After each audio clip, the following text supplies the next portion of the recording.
श्री गणेशाय नमः। श्री सरस्वत्यै नमः। श्री सद्गुरुचरणकमलेभ्यो नमः। ओम नमो भगवते वासुदेवाय। सर्वप्रथम आदि आदेश्वर रास रासेश्वर योगेश्वर भगवान श्री कृष्ण के चरणों में प्रणाम करते हुए विश्व जागृति मिशन के पुरोधा सदगृहस्थ संत श्री पूज्य सद्गुरुदेव महाराज श्री के चरणों में वंदन करते हुए यहाँ पर समुपस्थित व्यास मंच पर आसीन आचार्य श्री राकेश द्विवेदी जी के चरणों में प्रणाम करते हुए विश्व जागृति मिशन के पदाधिकारी आप सभी का इस आयोजन में जो आयोजन धन्यो गृहस्थाश्रम इस सूक्ति को सार्थक करता है। आज विश्व जागृति मिशन पुणे मंडल के सौजन्य से पूज्य सद्गुरुदेव व पूज्य माता जी का आज 46वां जो गृहस्थाश्रम है प्रवेश होने जा रहा है। इस उपलक्ष्य में पुणे मंडल द्वारा 7 दिवसीय श्रीमद् भागवत कथा सत्संग का आयोजन किया जा रहा है। तमाम इसमें उपस्थित हमारे विश्व जागृति मिशन के अमात्य महामंत्री श्री देवराज कटारिया जी, श्री सचिदेवा जी, श्री गंभीर जी और श्री शर्मा जी, श्री गंभीर जी और साथ में हमारे प्रशासनिक अधिकारी श्री ML तिवारी जी और आदि सभी यहाँ पर गणमान्य जन उपस्थित हैं। आप सभी का तहे दिल से हम स्वागत करते हैं, अभिनंदन करते हैं, वंदन करते हैं। सज्जनों, सर्वप्रथम कार्यक्रम की रूपरेखा में दीप प्रज्वलन का हमारे धर्मशास्त्रों में बताया गया है। दीप प्रज्वलन से ही हर कार्य को गति दी जाती है। तो मैं सर्वप्रथम आहूत करना चाहूँगा विश्व जागृति मिशन के अमात्य महामंत्री देवराज कटारिया सर जी, उनके साथ में सचिदेवा जी, साथ में श्री गंभीर जी, श्री शर्मा जी, श्री ML तिवारी जी, आप आएँ और दीप प्रज्वलन में अपना भागीदारी निभाएं। आएँ जी। हाँ जी, गांधी सर जी वो भी आए और मंत्र ध्वनि संकट ध्वनि के साथ हम दीप प्रज्वलन करेंगे। हरि ओम मा चंद्रमा मनसो जातश्चक्षुः सूर्यो अजायत श्रोत्राद्वायुश्च प्राणश्च मुखा दग्निरजायत भो दीपदेव रूपस्त्वं कर्म साक्षी यः विघ्नकृत्। ओम भो दीपाय नमः। अब दीप प्रज्वलन के बाद हम व्यास पूजन के लिए आदरणीय श्रद्धेय श्री देवराज कटारिया सर जी को आहूत करना चाहेंगे। उनके संग में सचिदेवा सर जी भी आए और व्यास मंच व्यास पूजन के लिए उपस्थित हों। हरि ओम अपवित्रः पवित्रो वा सर्वावस्थांगतोऽपि वा यः स्मरेत् पुण्डरीकाक्षं स बाह्याभ्यन्तरः शुचिः। स्वस्ति तिलकं स्वस्ति आचमनं ततः संकल्पः। ओम पूर्वोच्चारित ग्रह गुणगण विशेषण विशिष्टायां शुभ पुण्यतिथौ गोत्रः वर्मणोहम गुप्तोहम अद्य पूज्य सद्गुरुदेव महाराज श्री व पूज्या माताजी 45 गृहस्थाश्रम दिवस उपलक्ष्ये विश्व जागृति मिशन पुणे मंडलस्य तत्वाधाने श्रीमद् भागवत साप्ताहिक कथा सत्संग उपलक्ष्ये अद्य प्रथम दिवसे प्रतिनिधिभूतोऽहम् अमुक गोत्रोत्पन्नोऽहम् अमुक नामकोऽहम् प्रतिनिधिभूतोऽहम् व्यास पूजनम तथा आचार्य पूजनं च अहं करिष्ये करिष्यामहे वा ओम जज्जाग्रतो दूरमुदैति दैवं तदुसुप्तस्य तथैवैति ज्योतिषां ज्योतिरेकं तन्मे मनः शिवसङ्कल्पमस्तु। ततः गणपति ध्यानं गजाननं भूतगणादिसेवितं कपित्थ जम्बो फलचारु भक्षणम् उमासुतं शोकविनाशकारकं नमामि विघ्नेश्वर पाद पंकजं। ततः व्यासपीठ पूजनं च ओम कृष्णाय वासुदेवाय हरे परमात्मने प्रणतः क्लेशनाशाय गोविंदाय नमो नमः। पुष्पं पुष्पमालांच समर्पयामि। ततः व्यासपूजनं च तिलकं व्यासाय विष्णुरूपाय विष्णवे नमो वै ब्रह्मनिधये वासिष्ठाय नमो नमः। अब व्यास पूजन करेंगे। व्यास पूजन में माला और तिलक से पूजन करते हुए आइए उसके बाद श्रीमद् भागवत का ध्यान करेंगे। ओम कस्तूरी तिलकं ललाटपटले वक्षस्थले कौस्तुभं नासाग्रे वरमौक्तिकं करतले वेणुः करे कंकणं सर्वांगे हरिचंदनं सुललितं कंठे च मुक्तावली गोपस्त्री परिवेष्टितो विजयते गोपाल चूड़ामणि सच्चिदानंदरूपाय विश्वोत्पत्त्यादिहेतवे तापत्रय विनाशाय श्री कृष्णाय वयं नमः। बोले श्रीमद् भागवत महापुराण की जय। बोले सद्गुरुदेव महाराज की जय। बोले व्यास जी महाराज की जय। बोले आनंद धाम की जय। नमः पार्वती पतये हर हर महादेव। श्रद्धेय महामंत्री सर जी अपने आसन ग्रहण करें। सचदेव सर जी भी आसन ग्रहण करें। तदुपरांत अब कार्यक्रम को गति देने के लिए मैं आह्वान करना चाहूँगा श्री राकेश गंभीर जी, वे आए और मंच संचालन की प्रक्रिया को संभालें।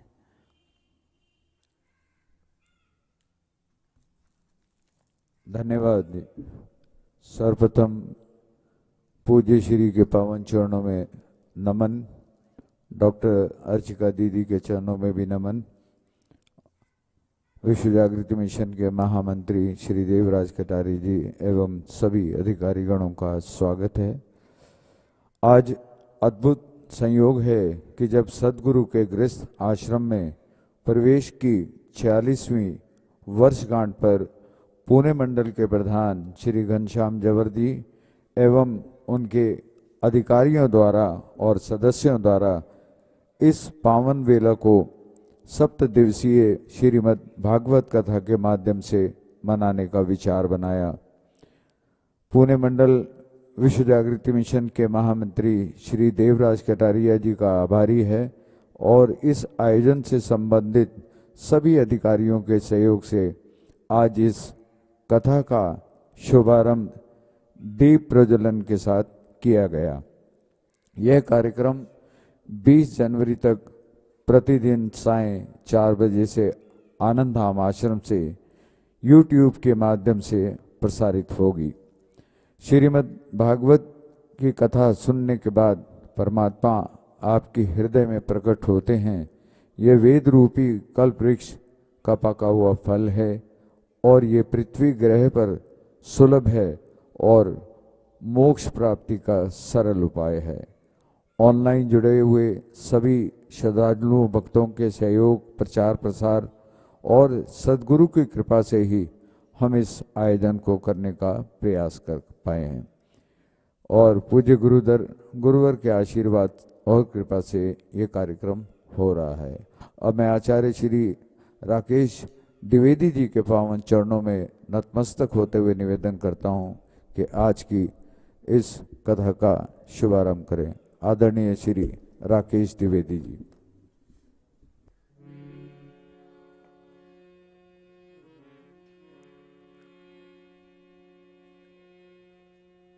योऽन्तः प्रविश्य मम वाचमिमां प्रसुप्ता सञ्जीवयत्यखिलशक्तिधरः स्वधाम्ना अन्याश्च हस्तचरण श्रवणत्वगादीन्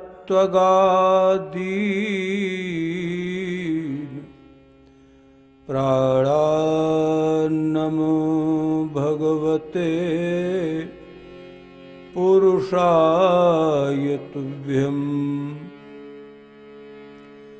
भक्तिं मुहुः प्रवहतां त्वयि मे प्रसंगो भूयादनन्तमहता ममलाश्रयानाम्। एनाञ्जसोल्लणमुर्व्यसनं भवाब्धिम् नेस्ये भवद्गुण कथामृतपानमत्तः। चिंता संतानहंतारो यदपादाम्बुज रेणवः स्वय्यानां तान्निजाचार्यान् प्रणमामि मुहुर्मुहुर्।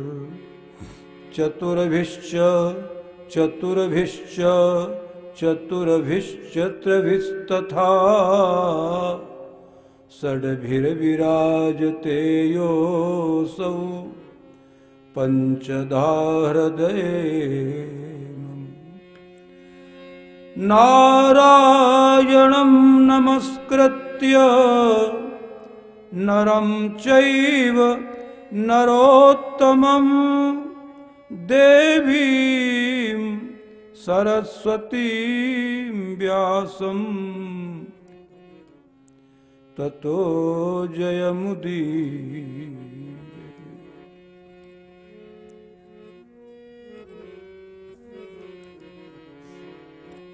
श्री राम जय राम जय जय राम। श्री राम जय राम जय जय राम। श्री राम जय राम जय जय राम। श्री राम जय राम जय जय राम। श्री राम जय राम जय जय राम। श्री राम जय राम जय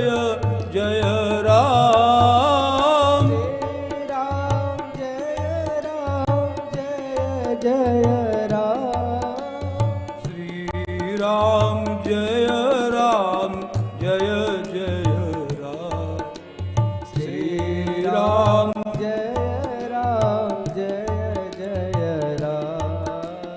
मंगल मूर्ति मारुति नंदन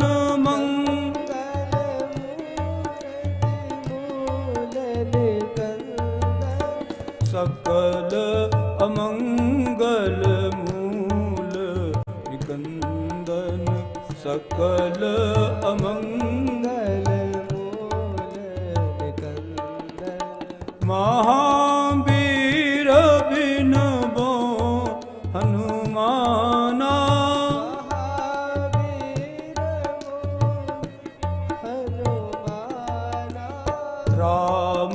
जास जस आप बखाना राम जास जस आप। जय जय जय हनुमान गुसाई जय जय हनुमान गोसाई। कृपा करहु गुरुदेव की नाई। कृपा करहु गुरुदेव के नाहे। कवन सो काज कठिन जग माही। कवन सुकाज कठिन जग माही। जो नहीं होत कात तुम पाही। जो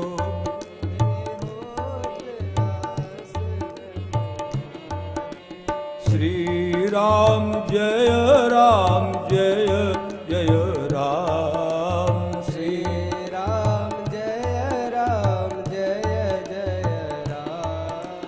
श्री राम जय राम जय जय राम। श्री राम जय राम।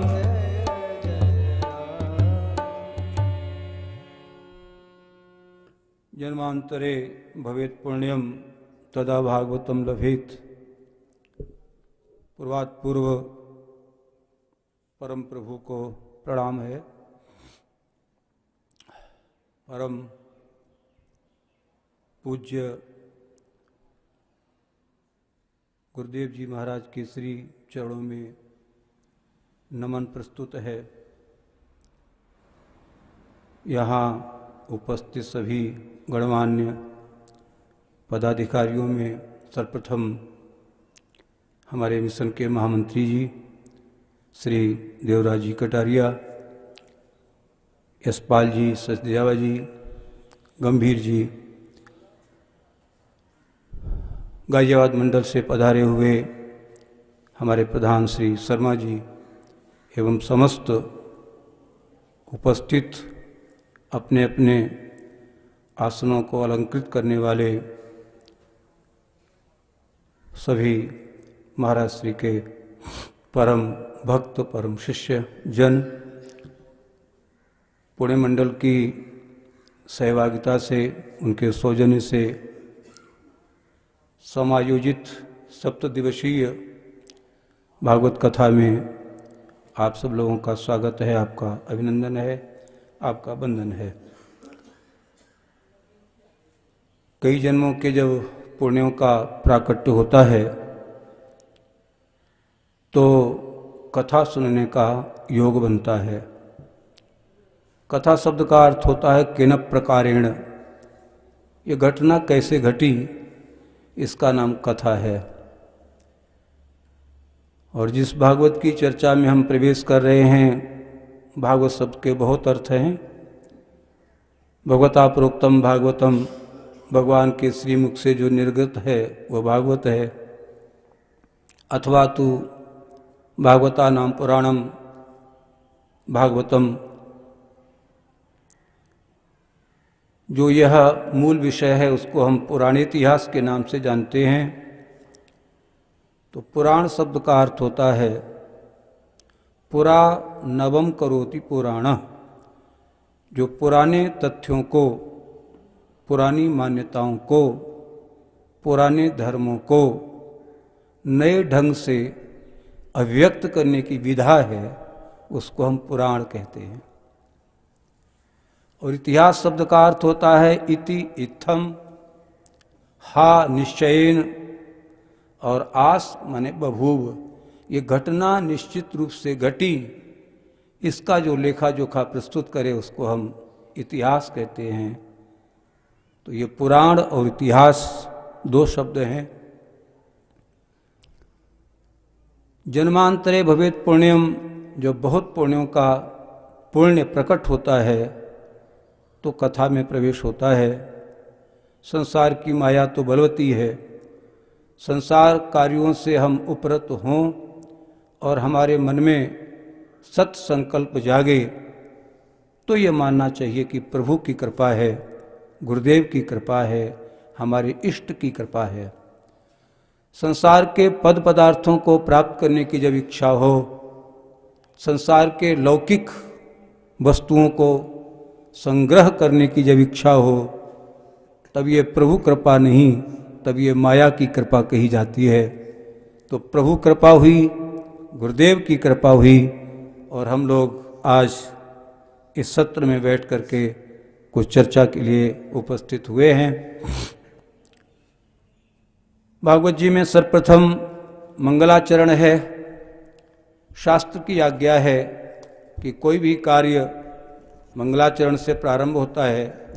कोई रचनाकार जब अपनी रचना को प्रारंभ करता है तो विघ्न विनाश के लिए, अपने इष्ट को प्रसन्न करने के लिए और प्रतिपाद्य वस्तु को व्यवस्थित रूप से संपन्न होने के लिए मंगलाचरण का आश्रय ग्रहण करते हैं।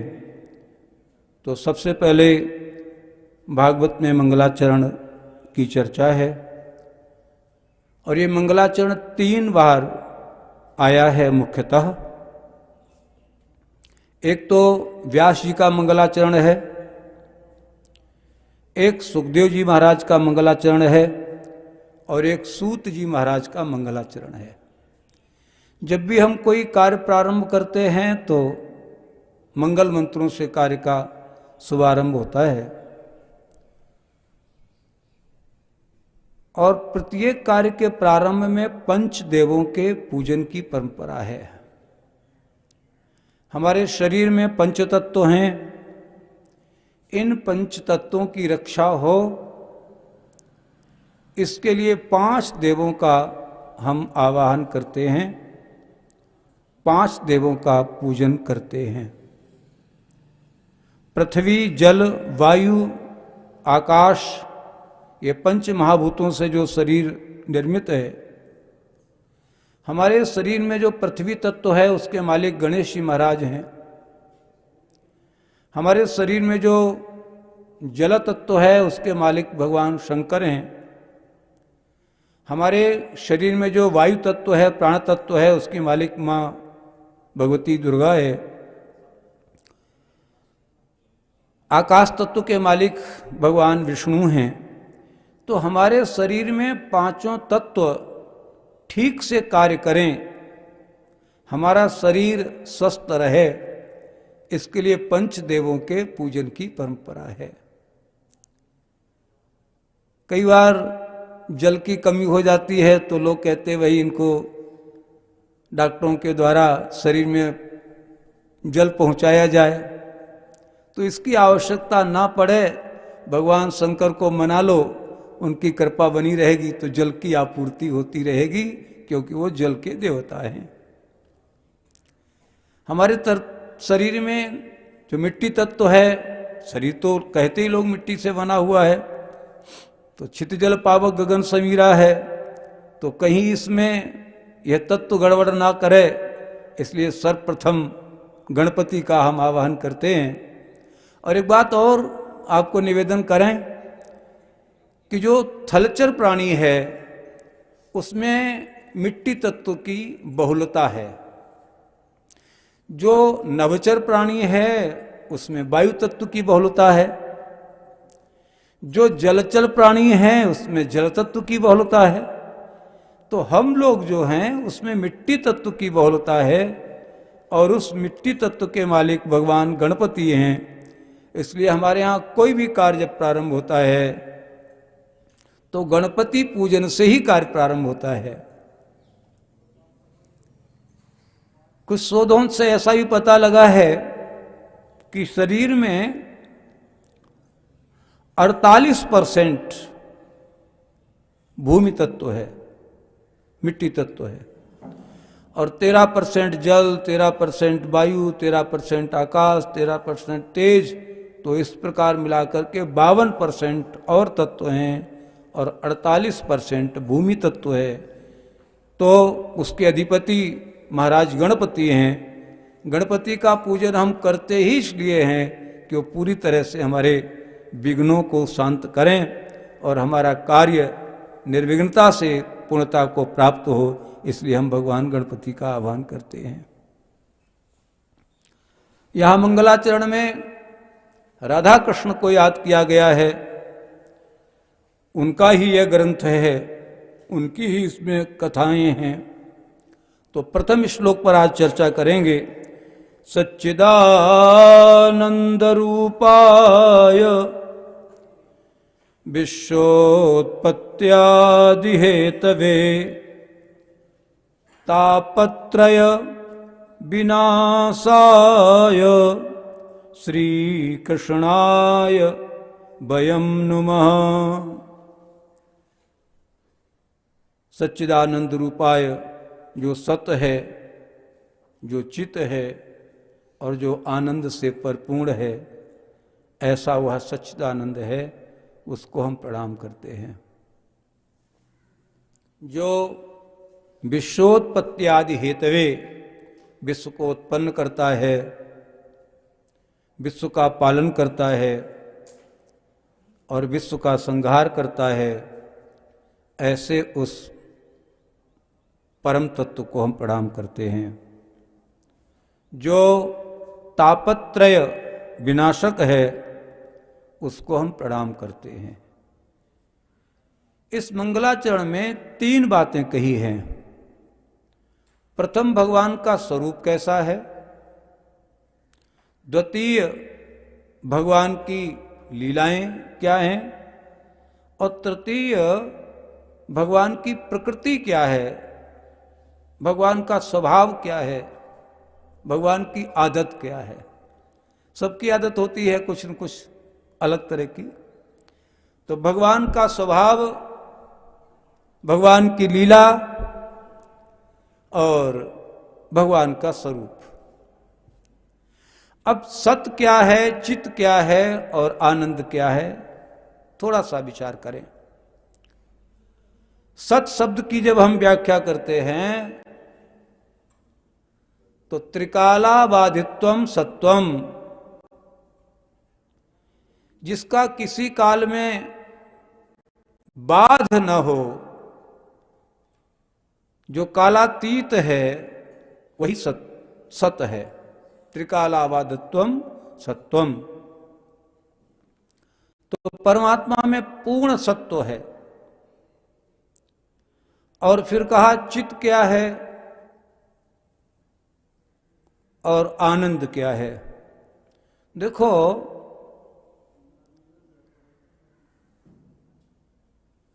मोटी तौर पर अगर हम विचार करें तो सत का अर्थ हुआ प्रकृति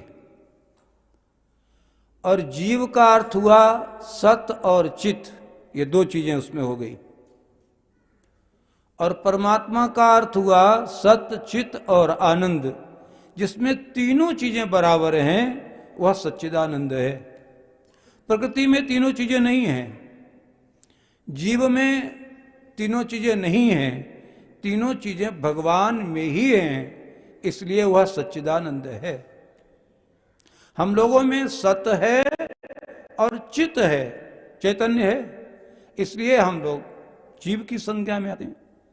और आनंद स्वरूप जो परमात्मा है, उसमें सत भी है, उसमें चैतन्यता भी है और उसमें आनंद भी है, इसलिए वह सच्चिदानंद है।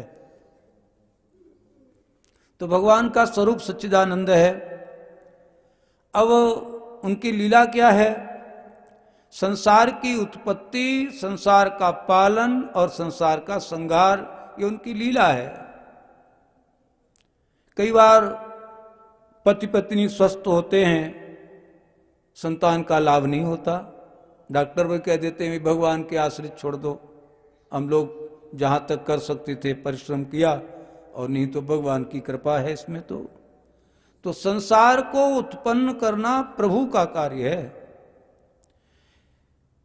खेत को तैयार करना किसान का काम, बीज बपन करना किसान का काम, लेकिन बीज अंकुरित हो ये प्रभु की कृपा।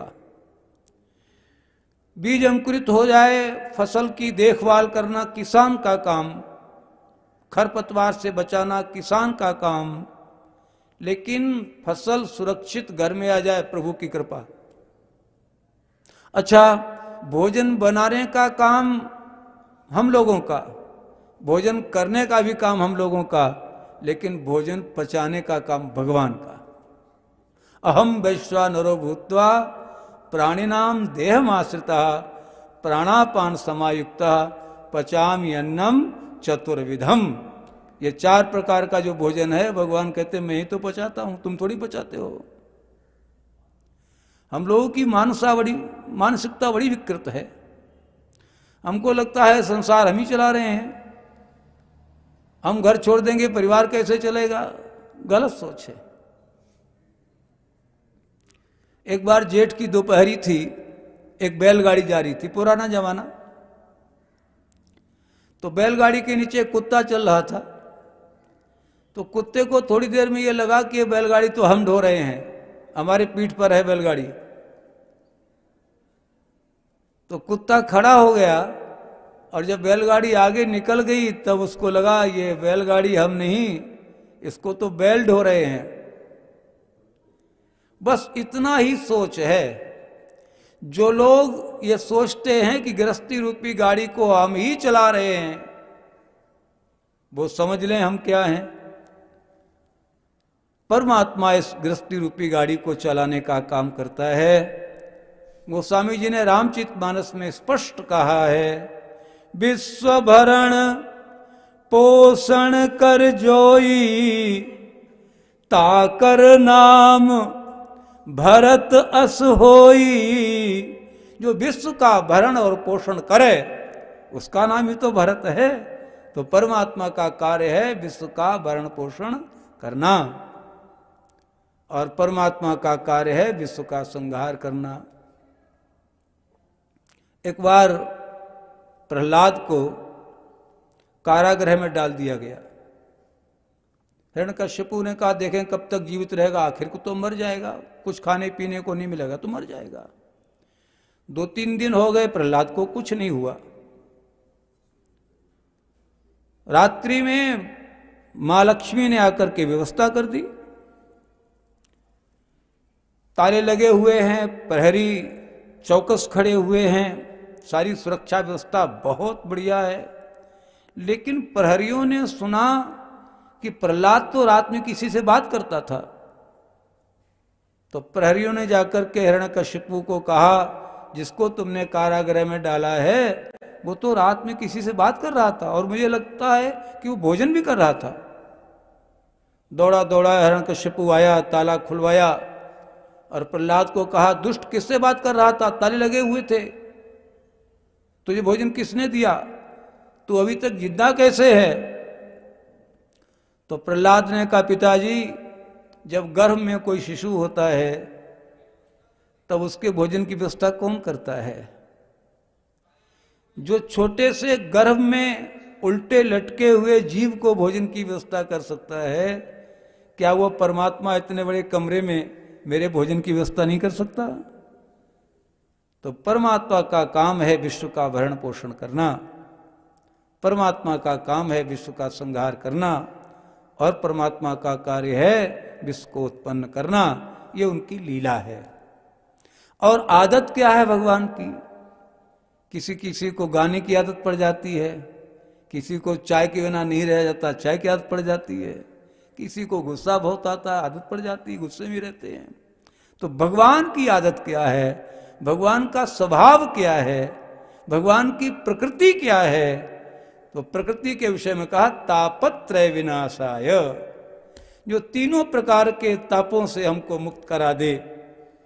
दैहिक दैविक भौतिक तापा राम राज नहीं काहुई व्यापा, सब नर करहीं परस्पर प्रीति। तो जो विश्व के त्रिताप को नष्ट करे वो भगवान का स्वभाव है। कई बार हम लोगों को लगता है भगवान मेरी तो सुनता ही नहीं है, हमारे ऊपर तो कृपा करता ही नहीं है। ऐसा नहीं सोचना चाहिए। भगवान तो कृपा करने के लिए आकुल व्याकुल हैं, भगवान तो तत्पर हैं कृपा करने के लिए।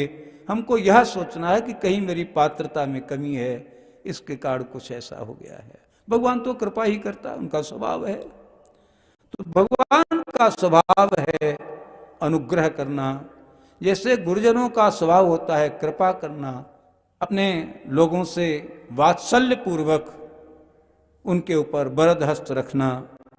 भगवान का स्वभाव और गुरु के स्वभाव में पूर्णतः समानता है। जितने भी संसार के लोग हैं उनका जो प्रेम है वो कहीं न कोई स्वार्थ उसमें छुपा हुआ है, लेकिन जो परमात्मा का प्रेम है, जो गुरुदेव का प्रेम है, उसमें स्वार्थ नहीं है। केवल दो लोग ऐसे हैं जो बिना स्वार्थ के प्रेम करते हैं, बाद बाकी हम लोग तो स्वार्थ से ही प्रेम करते हैं।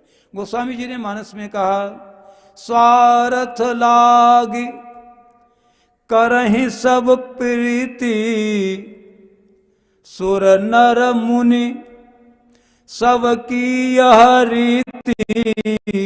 कोई न कोई स्वार्थ लगा है तो प्रेम है, वरना प्रेम नहीं है। लेकिन परमात्मा और गुरुजन बिना स्वार्थ के प्रेम करते हैं, इसलिए परमात्मा का काम है, उनका स्वभाव है, उनकी आदत है, दैहिक दैविक भौतिक त्रिताप से हमको निजात दिलाना, ये भगवान की आदत है। ऐसे भगवान को हम प्रणाम करते हैं। तो ऐसा नहीं कहा कि मैं प्रणाम करता हूं, बोले वयम नुमः, हम सब प्रणाम करते हैं। अहम आवाम वयम बहुवचनांत है, तो हम सब प्रणाम करते हैं। और कैसे भगवान को प्रणाम करते हैं? श्री कृष्णाय, अकेले कृष्ण को भी नहीं, राधा सहिताय कृष्णाय वयम नमः। राधा रानी के साथ, आदि शक्ति के साथ हम अपने भगवान को प्रणाम करते हैं। राधा रानी को क्यों जोड़ लिया? देखो, मां का स्वभाव और पिता का स्वभाव थोड़ा सा भिन्न है। कोई बच्चा गंदा हो, धूल लगी हो, कपड़े साफ सुथरे न हो और पिता की गोद की ओर बढ़े, पिता को कहे कि मुझे गोद में उठाओ, लेकिन हो सकता है पिता गोद में उठाए ना भी उठाए, डांटते जाओ, घर जाओ, पहले माँ से कहो कपड़े बदले, साफ सुथरे होकर के आओ, तब गोद में लूंगा, नहीं लूंगा भी तुमको गोद में। हो सकता है ऐसा पिता कहे।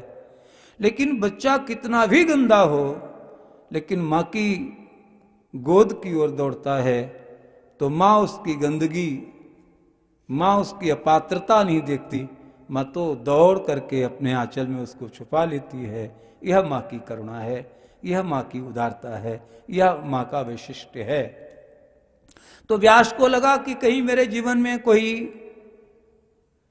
गलत कार्य हो गया हो, कोई अपराध हो गया हो, कहीं हम पात्र ना बन पाए हों और भगवान को मनाएं, भगवान माने कि ना माने। तो ऐसा करते हैं, माँ के पास चलते हैं, और माँ जब मान जाएगी तो फिर पिता को मनाने में कोई कष्ट नहीं होता। माँ मान गई तो पिता तो मान ही जाएंगे। इसलिए व्यास जी महाराज ने श्री कृष्णाय वयम नमः, श्री जी के साथ में भगवान कृष्ण को प्रणाम किया। प्रथम श्लोक में प्रणाम की परंपरा है, तो अपने इष्ट देव को प्रणाम कर लिया, और द्वितीय श्लोक में भी प्रणाम किया। लेकिन द्वितीय श्लोक का प्रणाम बड़ा विचित्र है, कल्पना नहीं कर सकते ऐसा प्रणाम है। भाई बेटा पिता के पांव छुए, लगता है ठीक है, शिष्य लोग गुरुदेव को नमन करें, परंपरा है, करना ही चाहिए। पत्नी पति को प्रणाम करे, करना ही चाहिए। लेकिन भागवत के महात्म्य के द्वितीय श्लोक में ही अघटित घटना, अप्रत्याशित घटना, व्यास जी अपने बेटे को प्रणाम करते हैं। व्यास जी अपने बेटे को प्रणाम कर रहे हैं। आजकल अगर कोई बच्चा सुयोग्य हो भी और पिता को कोई बात कहे तो पिता के हमको बताओगे, मेरे बेटे होकर के हमको ज्ञान देने आए हो? स्वीकार नहीं कर पाते लोग। लेकिन भागवत का ये वैशिष्ट्य है कि भागवत की एक मां देवहूति अपने पुत्र कपिल के पास जाकर के प्रणाम करती है और कहती है मुझे सांख्य का बोध करवाओ, भक्ति क्या है बताओ। तम त्वा गताहम शरणं शरण्यं स्वभृत्य संसार तरो कुठारम जिज्ञासयाहम प्रकृते पुरुषस्य नमामि सद्धर्म विदाम वरिष्ठम तम त्वागताहम शरणं शरण्यं। मैं आपके शरण में आई हूं बेटे। प्रकृति क्या है, पुरुष क्या है, भक्ति क्या है, अध्यात्म क्या है, ये चर्चा मुझको सुनाओ। भागवत का दर्शन है जिसकी एक मां अपने बेटे को प्रणाम करती है, और भागवत का जो रचयिता है व्यास, वो अपने बेटे सुखदेव को द्वितीय श्लोक में प्रणाम कर रहा है।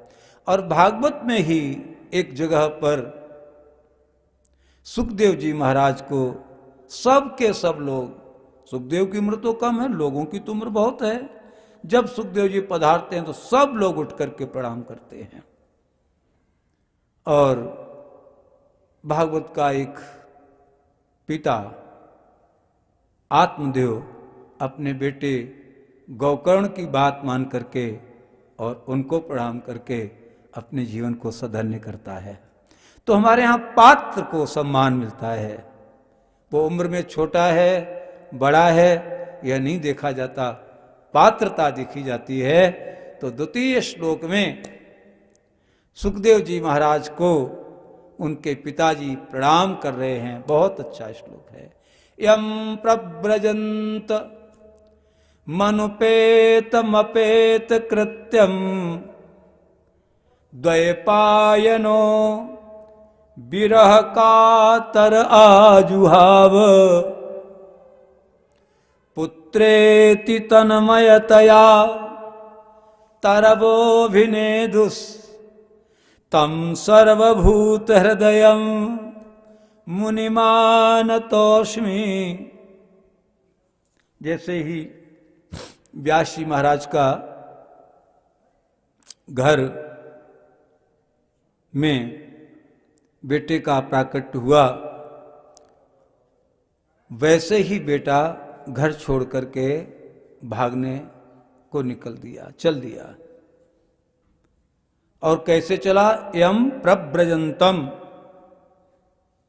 परिव्राजक बन करके, सन्यासी बन करके।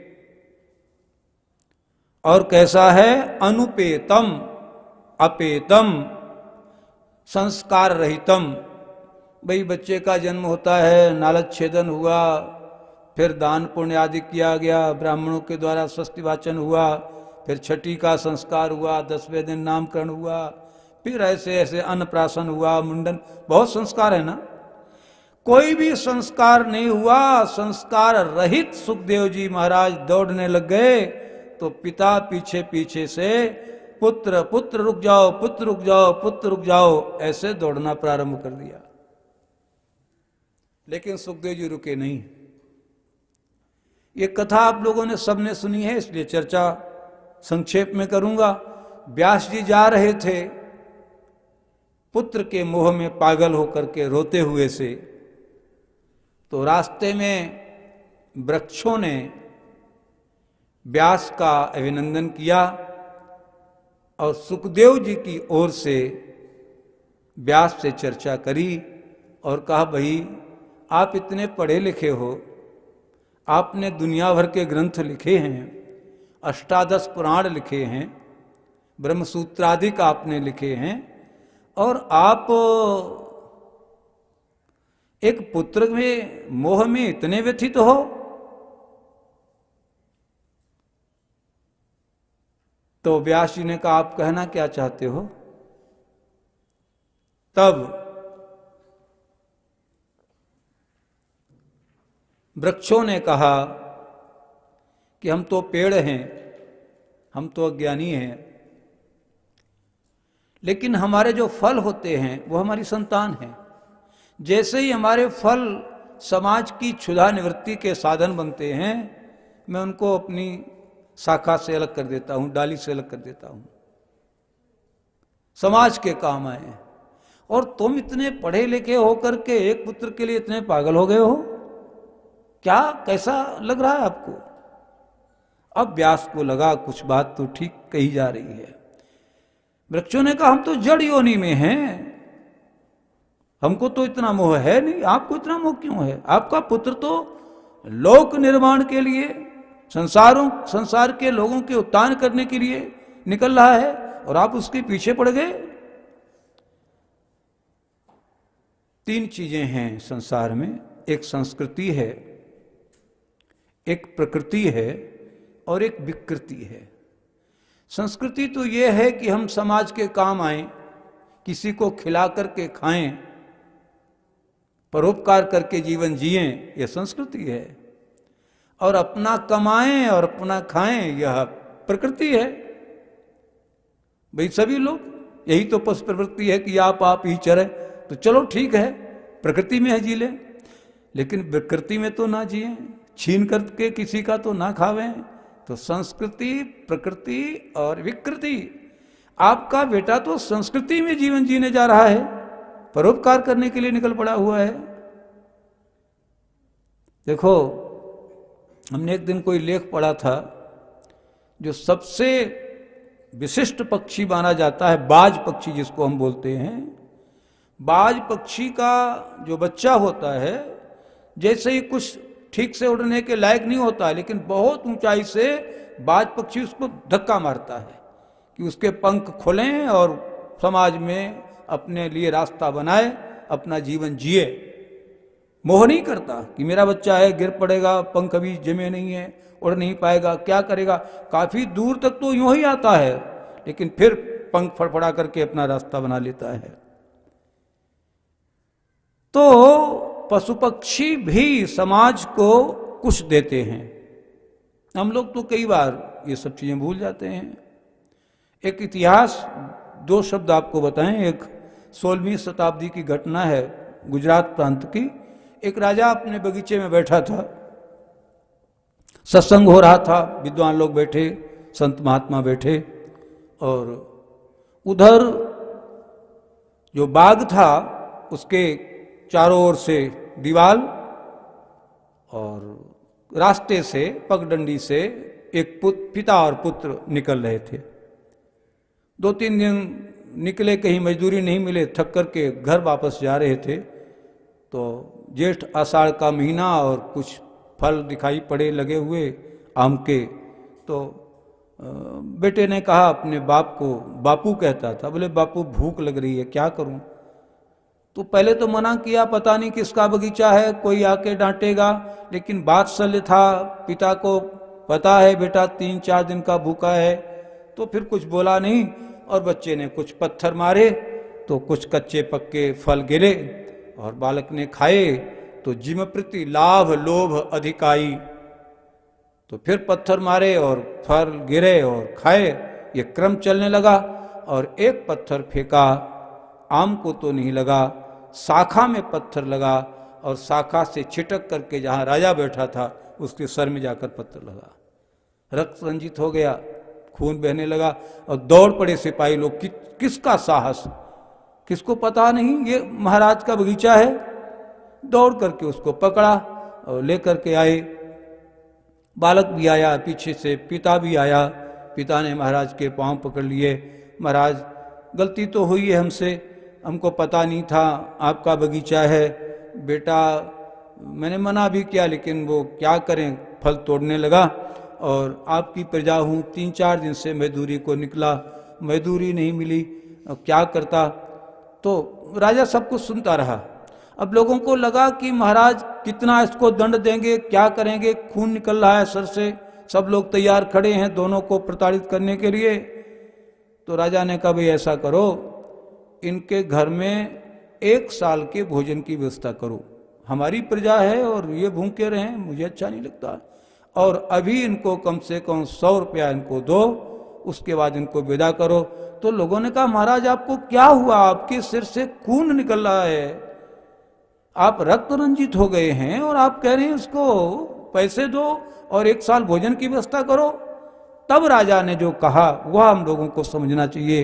राजा ने कहा, इस बेचारे बालक ने जड़ पेड़ को पत्थर मारा तो पेड़ ने खाने को इसको फल दिया और वही पत्थर कहीं धोखे से मुझे लग गया, और यदि मैं इसको कुछ न दूं तो मैं तो पेड़ से भी गया गुजरा माना जाऊंगा, मैं तो जड़ से भी जड़ माना जाऊंगा।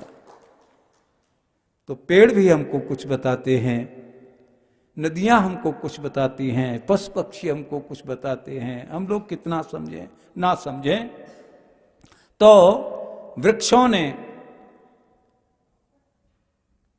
सुखदेव जी के पक्ष से व्यास जी से वार्ता करी और कहा, आपका पुत्र तो पूर्ण अद्वैत में है, आप में भी द्वैत है। आपको पता है कि हम क्या हैं, आप क्या हैं, लेकिन आपके बेटे को तो कुछ पता ही नहीं है। वो तो पूर्ण अद्वैत में, एको ब्रह्म द्वितीयो नास्ति, इसके अलावा कुछ जानता ही नहीं। तब इनको ये लगा कि मेरा पुत्र मेरे से श्रेष्ठ है। तो तम सर्वभूत हृदयम मुनिमानतोष्मि, जो सभी के हृदय में निवास करने वाले, ऐसे हम उनको प्रणाम करते हैं और प्रणाम करके यह वापस घर आए। और देखिए, वही सुखदेव जी बाद में अपने पिता से भागवत पढ़ने के लिए आए। ये भागवत जी का वैशिष्ट्य है।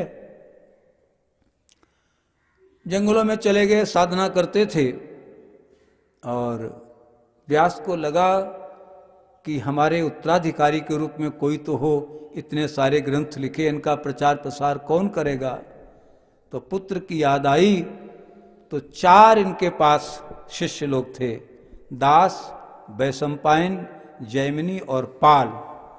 तो 2 शिष्यों को 2 श्लोक दिए, का ढूंढना कहीं सुखदेव जी मिल जाएं तो उनको ये श्लोक सुना देना, हो सकता है श्लोकों को सुन करके वो लौट आए। तो बद्रिकाश्रम के क्षेत्र में किसी नदी में कमर से जल है, ऐसे में खड़े होकर के साधना कर रहे हैं सुखदेव जी महाराज। एक शिष्य आया, उसने एक श्लोक पढ़ा, गुनगुनाया, बड़ा प्यारा श्लोक। अहो बकीयम स्तन कालकूटम जिघांसया पाय यदप्य साध्वी लेभे गतिम धातुचिताम ततोन्यम कम वा दयालुम शरणम व्रजेम। कौन ऐसा दयालु है? बकासुर की बहन पूतना अपने स्तन में कालकूट लगा करके आई है, और उस सत्ता ने, उस भगवान ने ऐसी पूतना को, जो बालकों को मारने का काम करती है, उसको भी परम गति दे दी, माँ की गति दे दी। तो इनसे ज्यादा कोई दयालु नहीं हो सकता, ये उसका भाव था। दूसरा श्लोक एक शिष्य ने फिर सुनाया। बरहा पीडम नटवर वपु करणयो कर्णिकारम बिभ्रदवाशा कनक कपिशम वैजयंतीम च मालाम रंध्रान वेणोरधर्षुधया पूरयन् गोपवृन्दैः वृंदारण्यम स्वपदरमणम प्राविशद गीत कीर्ति।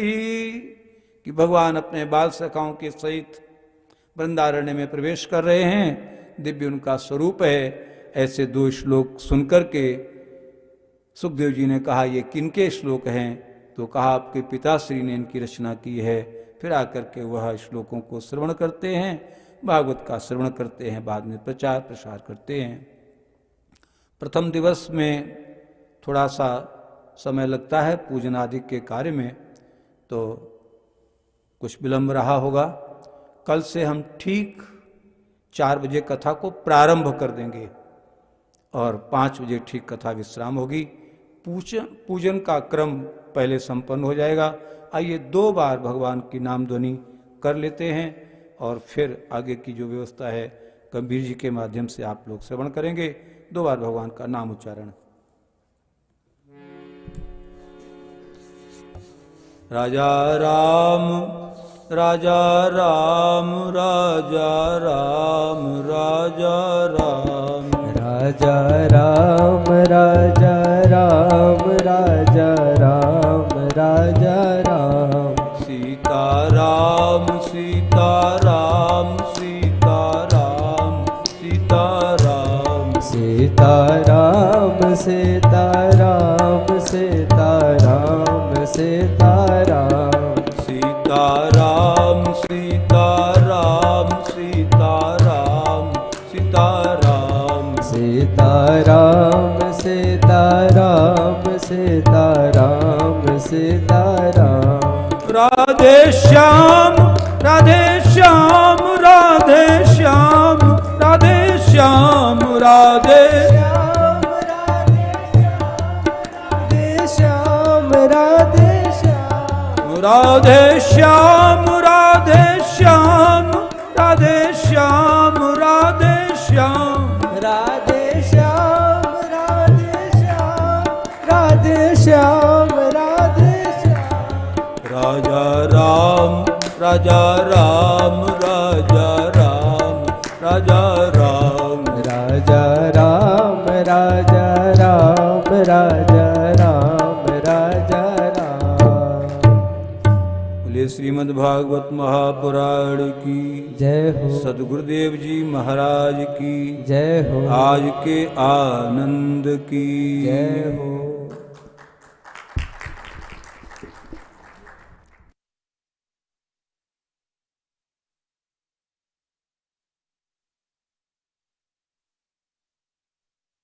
सप्तदिवसीय भागवत कथा का आज प्रथम दिवस विश्राम की ओर प्रगति करता है। आचार्य श्री को जितना भी सुने उतना ही कम लगता है। इनकी मधुर वाणी का अमृत साथ जब हम करते हैं तो वाकई हम सबके दिलों में और दिमाग में कथा का जो आनंद आता है वो रस बरसता है। आचार्य श्री हमारे उपदेशक महाविद्यालय के प्राचार्य हैं और भागवत कथा में सबसे ज़्यादा निपुण हैं। तो मैं पुणे मंडल की ओर से आचार्य श्री का हृदय से आभार प्रकट करता हूँ। सबसे पहले हम पूज्य श्री और पूजनीय गुरु माँ को उनके पावन चरणों में नमन करते हुए उनके विवाह की वर्षगांठ की उनको हार्दिक बधाई देते हैं, शुभकामनाएं देते हैं।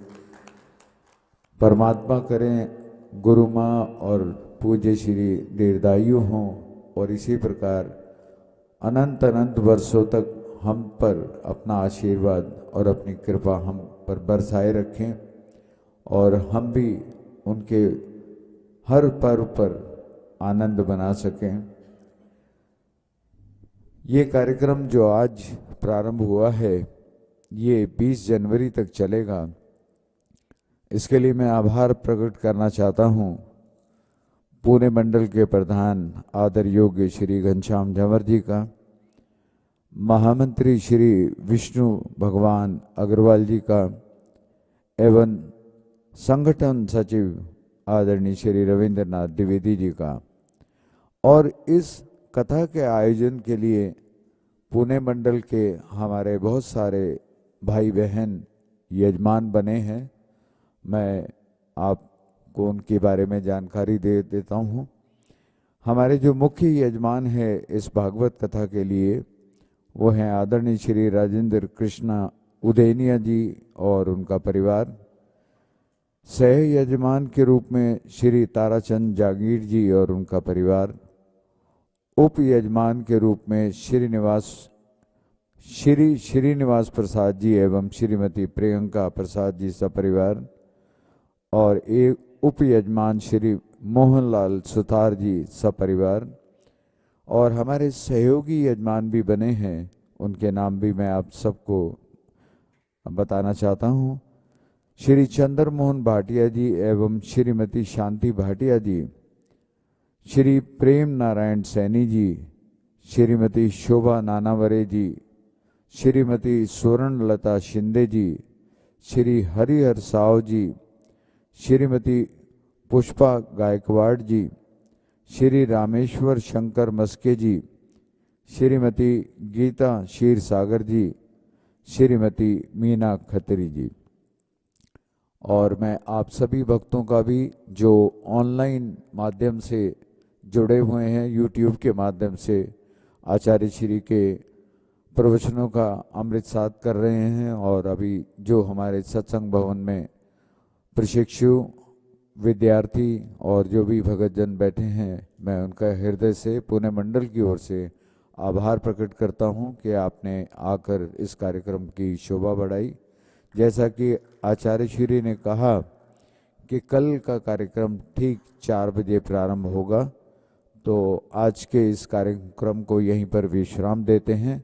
कल हम फिर ठीक 4 बजे इसी स्थल पर उपस्थित होंगे, और इसी YouTube लिंक के माध्यम से ही जो भगतजन प्रवचनों का आनंद लेना चाहें, भागवत कथा का आनंद लेना चाहें, वो इसी लिंक से जुड़ सकते हैं, ऑनलाइन आचार्य श्री के प्रवचनों का आनंद ले सकते हैं। सभी को सादर हरिओम, सादर वंदन, सादर नमन, सादर प्रणाम। कल तक के लिए आप सबको बहुत बहुत शुभकामनाएं, और एक बार फिर से गुरुदेव की और गुरु माँ के विवाह दिवस की बहुत सारी ढेर सारी शुभकामनाएं। सादर हरिओम।